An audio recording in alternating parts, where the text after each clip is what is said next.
თუ მანქანის ჩამოყვანას აპირებდი, შესაძლოა უკვე დააგვიანე. Ბევრს გონია, რომ ამერიკის აუქციონიდან ავტომობილის ჩამოყვანა მარტივია, მაგრამ სინამდვილეში ეს ნამდვილი ლოგისტიკური ჯოჯოხეთია. საქართველოში მანქანები ძირითადად ორი გზით მოდის. აუქციონის მოგების მერე ავტომობილი გადადის გადამზიდის საწყობში, რომელიც ძირითადად პორტთან ძალიან ახლოს არის და ხდება მისი დასურათება და კონტეინერში ჩატვირთვა. ეს ძალიან უსაფრთხო და დაცული ვარიანტია. 40 ფუტიან კონტეინერში ეტავა მინიმუმ 2, მაქსიმუმ 4 მსუბუქი ავტომობილი. ატლანტის ოკეანის გამოვლას კი საშუალოდ 2-დან 3 თვემდე სჭირდება და მეორე საჰაერო ტრანსპორტირება, რომელიც ყველაზე სწრაფია. 1-2 დღე და მანქანა უკვე აქ არის. რომ ფასი 15-დან 20,000 დოლარამდე. ეს მხოლოდ იშვიათი ეგზოტიკური ავტომობილებისთვისაა და კოლექციონერებისთვის, ვისთვისაც დრო ფულზე მნიშვნელოვანია. ჩამოსვლისთანავე ფოთის ან ბათუმის პორტში აქ იწყება ყველაზე საინტერესო. კონტეინერი იხსნება და ხდება შიდა გადაზიდვა. ასარჩევად ევაკუატორით ან თავად თუ ჩახვალთ და თქვენით წამოიღოთ.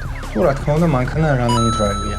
ამის შემდეგ გაქვს 60 დღემდე ვადა, რომ მანქანა განაბაჟო, მაგრამ ფრთხილად.